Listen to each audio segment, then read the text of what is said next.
Hello everyone, thank you for coming to the Reluctant Lawyer webinar series. I'm sure most of you are sitting at home in your shorts and you're relaxed. I've had a pretty long day, so I was excited to get in here and give some information. And what I want to talk to you guys about today is a concept that I developed early on in my business and my practice, which is the concept of perpetual forward motion. Now, that may seem like a non-business term.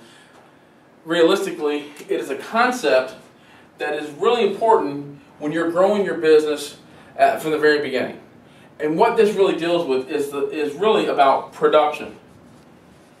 The idea that you have a perpetual forward motion can be instituted throughout your whole business. The starting and stopping of any type of production is extremely inefficient. So what I want to talk about is that inefficiency leads to some paralysis. So when you start something, you need to complete the process by having a perpetual forward motion. Let me give you an example. You may have seen some of the movie clips.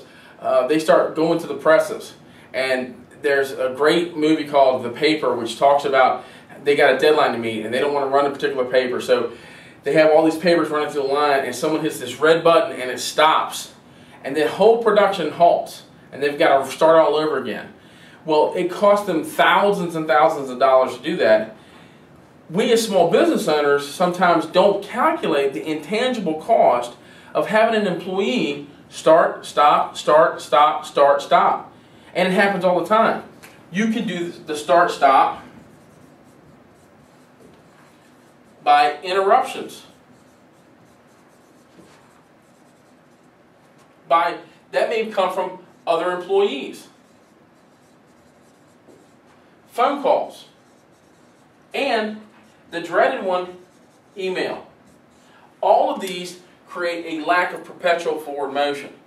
You want to have to start something, you want to take it to completion, you want to complete it. If something is wrong, you want to wait until the process is complete. The tendency for most people in small businesses is to say, okay, well, let's stop here, and then let's pick it up in the middle, and then fix it. Do not do that. If you've got a process, you should, and it comes out wrong, you should start from the beginning, go through it again, because you're trying to do perpetual forward motion. One of the most important things you could do, I see this a lot with spreadsheet analysis or analyzing a document, for example, for final editing. You do not want the same person who's reviewing the document to possibly be editing the document and then to be reviewing it again. Because ultimately what happens is they start and stop, and they lose a lot of efficiency.